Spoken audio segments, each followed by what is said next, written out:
This is Sean McClure with BJPen.com, and I am here with the lovely and dangerous Julie Kedzie. Julie, how are you? I'm doing well, thank you. Except I lost my wallet tonight. I don't know where it is, so I'm Well, grumpy.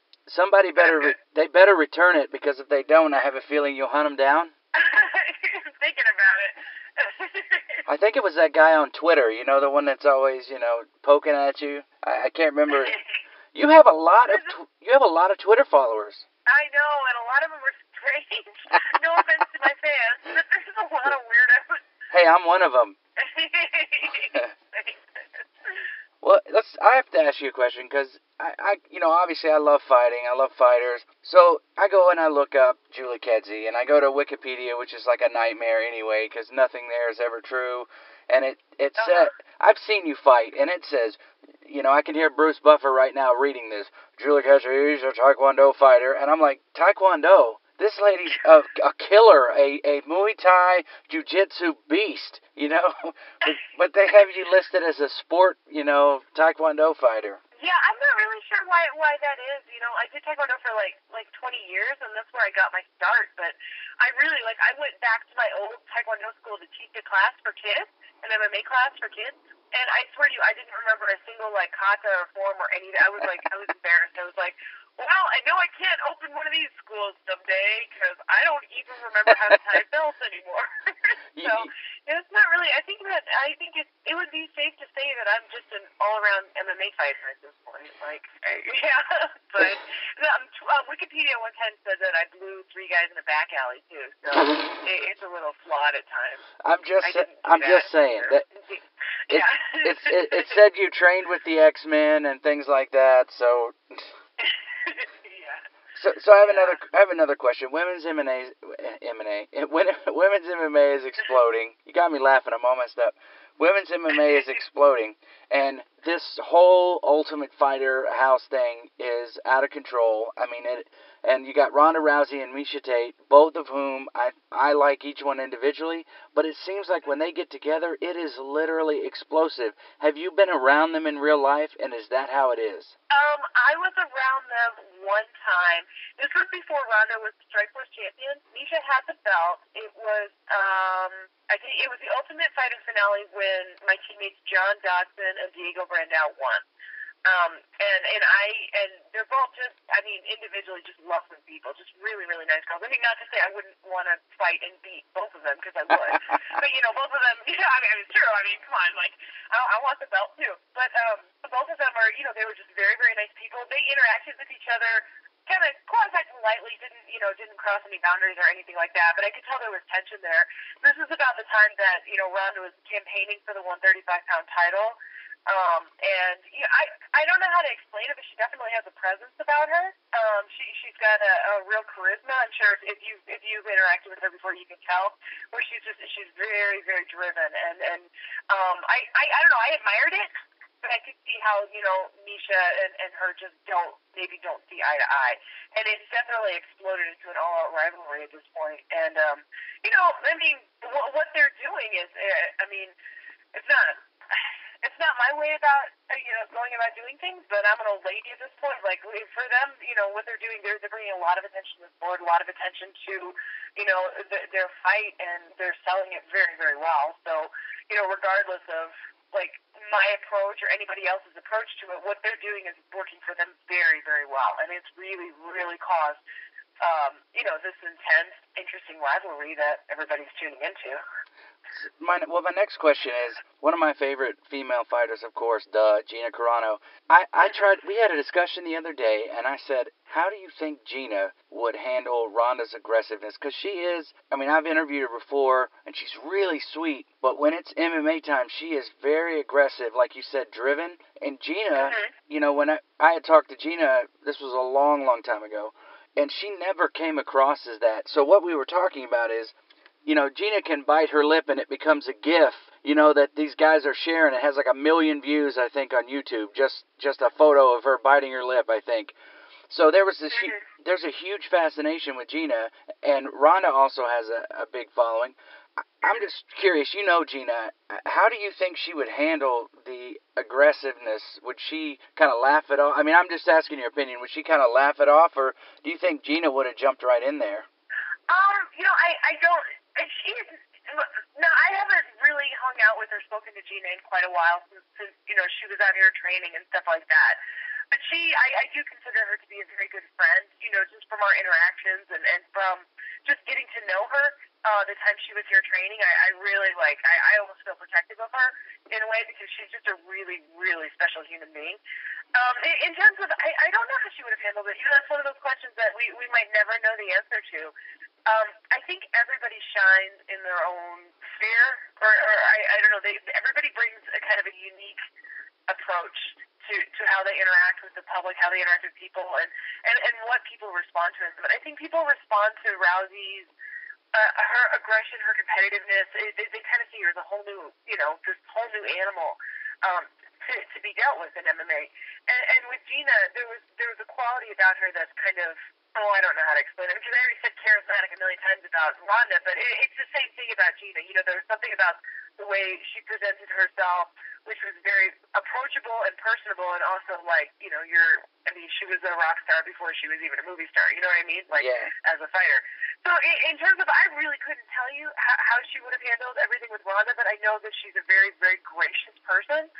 And I doubt she would have brought out the same approach and rivalry in Ronda that you're seeing right now. This is all speculative. I have no idea. Right. But Ronda's distaste for Misha is real palpable. You can really, really feel that. I don't know that she would have had the same approach with Gina. I think she would have. She may have attacked it a different way. Her competitiveness may have come out in different ways. I think you're right. That's the best answer I can give you.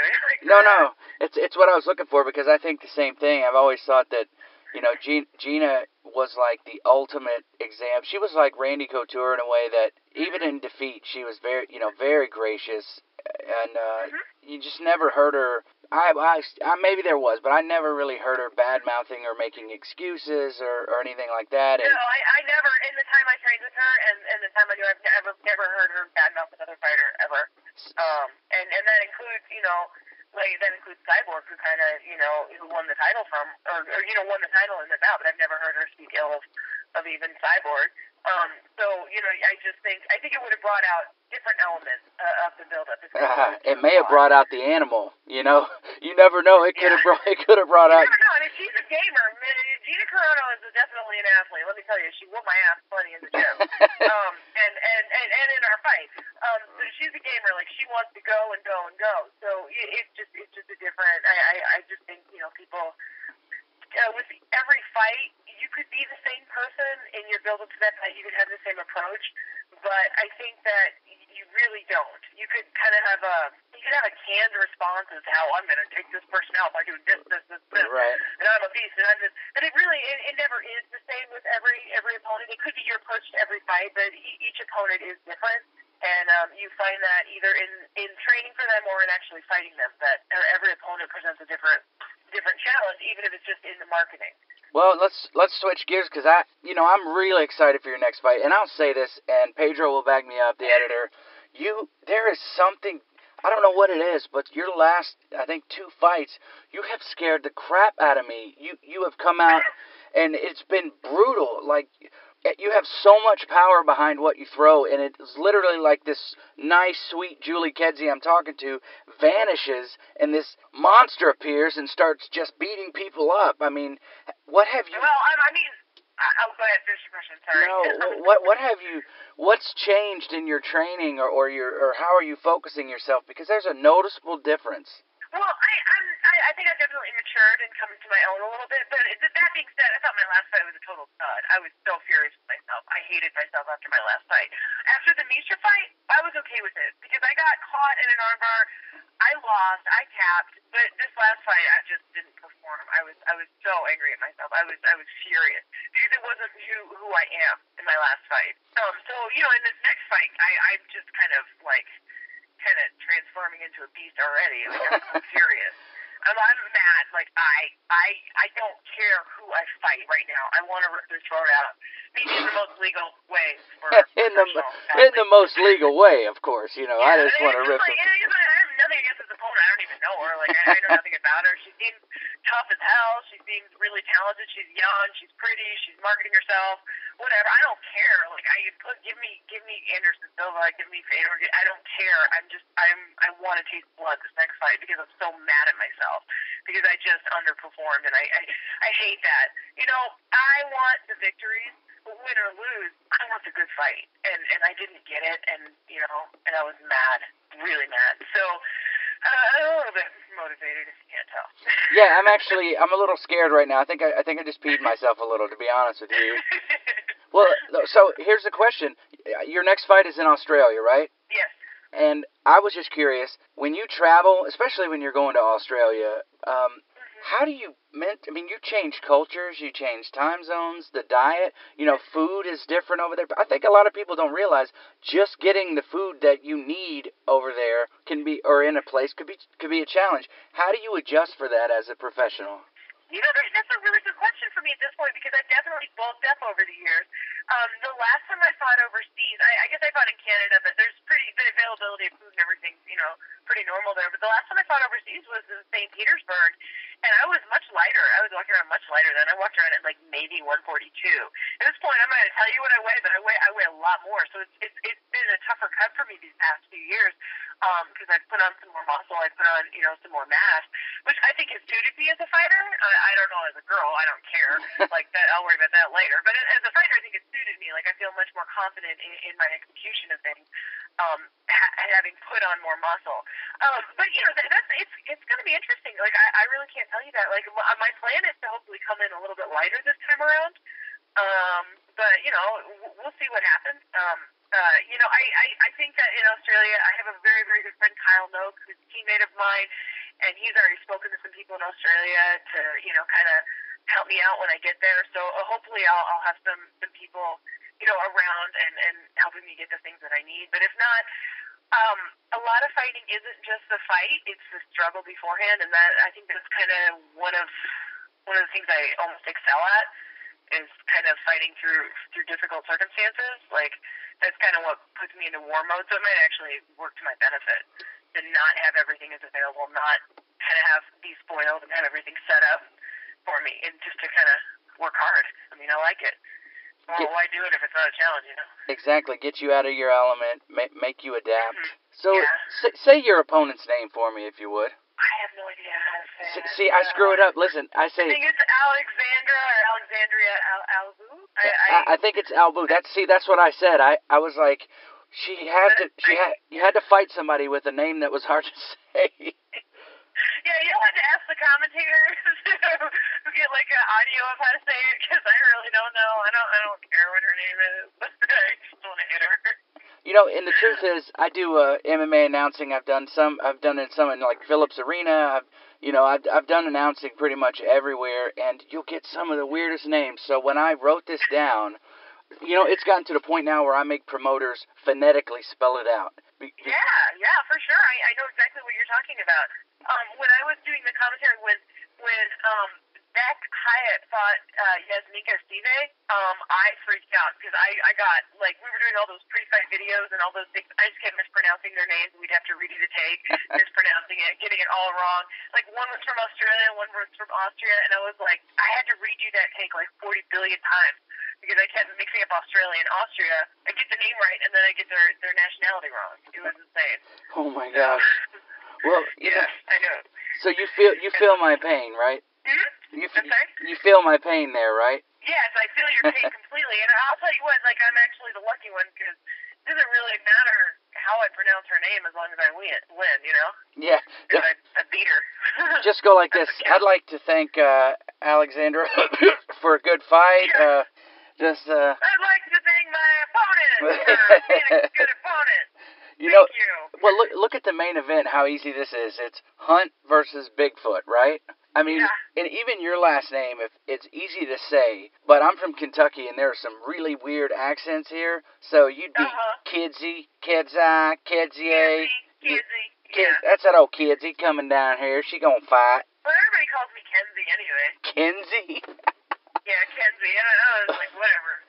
Because a D does look like an N. Yeah, so much. Yeah, D's and N's are really similar when you think about it. Well, think about the hype that's coming. I mean, seriously, with Hunt versus Bigfoot as the main event, and with it being in Australia, and Mark Hunt's there, and Bigfoot, everybody, an MMA fan knows who Bigfoot is. This is a, sort of an eliminator matchup, so to speak. Maybe not so much for Hunt, but definitely for Bigfoot. And there's going to be a lot of attention on here. And I just kind of was curious what your thought was on. I know you don't like to give predictions, but who do you think has the edge between those two? I honestly didn't pay any attention to it. I just heard my name and that I was fighting and focused on that. I didn't even know who was headlining until you told me that. Is that wrong? I'm a fan of both of them. No. I think that I might actually go with Hunt on this one. I like Bigfoot a lot. I think he's a fantastic fighter. But I just know there's something about Hunt that's been real special lately. I don't know. Yeah, I'm gonna say Hunt for the. Is it an upset? I don't know. I'm gonna call this one for Hunt. But I know that everybody at ATT is gonna hate me. So. Hey, you know what though? It is what it is, because as a fighter, you're allowed to be a fan as well as a fighter, and that's one of the things that most of the guys from like Travis Brown and a lot of the guys from Jackson's have told me in American Kickboxing Academy. They said it's okay to be a fan. You don't just have to be a fighter. So I'm totally a fangirl when it comes to something too. Like I'm still a Fedor fangirl. I can't help it. He's just like one of the greatest. There's a video of him that just recently came out, and the UFC's been trying to go to Russia. I mean, everybody knows this. And Fedor brought up again about Dana. It was all Dana's fault that he, whatever. I don't really know what was said, but I would believe Dana that he tried to get, I guess it was Vladimir, I can't even remember his name, but to get Fedor over. But if they were to go to Russia, I have a sneaking suspicion Fedor would end up in that octagon somehow. And as a fangirl, how hard would it be to bug Dana to get you a seat over there? Oh, geez, I don't know if I'd be allowed to fight in Russia again. Vladimir Putin met me. He'd be like, hey, you're the girl who left shitty panties in my palace, aren't you? Wait a minute, what? You didn't hear my story about that? It's not a good story. I'll just let it go. Okay, so... it's an old story. It doesn't matter anymore. Okay, well, it's too late, because right now... It always comes up, and I don't mean for it to be, like, the thing that people identify me by either, because I've had great fights, I swear. Like, people can like me for them. But yeah, I had a little accident one time in Russia during a fight, and I didn't know what to do about it, so I just kind of left him there. Yeah. But, it's an old story. You Google it. It's a fun story. But, I don't know that Vladimir Putin would be a big fan of mine if he ever met me again. But I did meet him. He was very nice. I'm not a huge fan of his, but, at the time he was very nice. Well, Julie, he wrestles tigers, so I really don't think that was probably a big deal. I mean, I picture Vladimir Putin as like this jet-setting guy. He's out there punching bears in the face, bareback, horseback, bear shirt, bareback, horseback riding. And he probably thought it was manly, the way Julie did that, it was manly, I love a good American shirt. Yeah. Okay, so the last thing I'm going to ask you about is, you just mentioned Kyle Noak in Australia, and I know Jackson's has, the last time I talked to you was, maybe about 4 months ago, or however long ago, and Jackson's had exploded, but it seems like it's grown even more now. Is that the case? In different ways. We go through, honestly, the talent in Jackson's has always been just sky high and amazing before I even got there.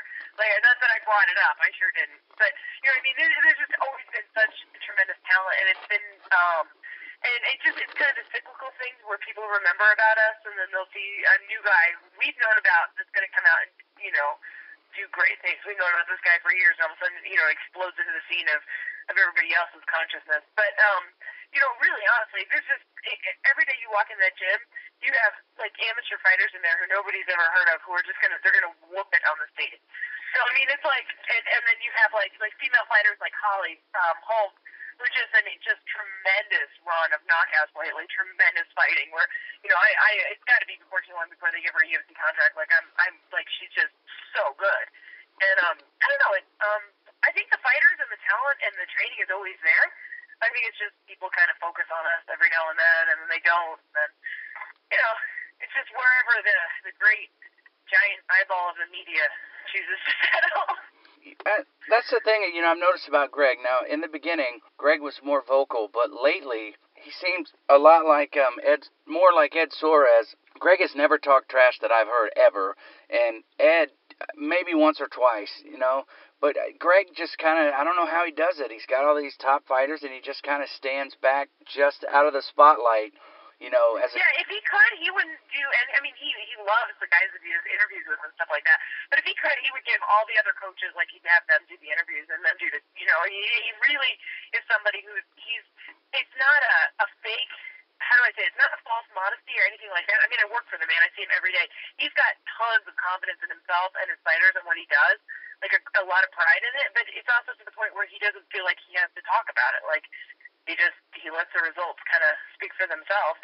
If people interview him, he's happy to talk about it, but it seems like when I listen to him talk, he spends most of the time talking other people up, which I think is really cool. Like, I admire that a lot because it kind of shows what kind of leadership we have in the gym. But the relationship that he and Mike Winklejohn have is truly incredible. Like, it's a partnership, it's a family. I don't know how to explain it, but the two of them, it's really amazing. And I think the results kind of show in the results of the fights. Maybe not in my fights, but in the success of the gym. Like, there's something really special there, and you really can't take away from it. People can try and down talk it, or they can try and say, well, it's because of this, but the truth is, it's the formulas they've had for 20 years, and it's continuing, like, success. It evolves. The training evolves. They bring new coaches on. They respect the fighters. They respect each other, and everybody's just really happy to be there. Well, all right, Julie, I thank you so much for your time. That was Julie Kedzie, the lovely, the dangerous, and now we're calling her the animal. Beast mode has come out. Julie, BJPenn.com wishes you all the success in the future and good luck in your fight. Thank you so much. I appreciate it. All right, Julie, we'll let you get back to your life, all right? All right, talk to you soon. All right, bye.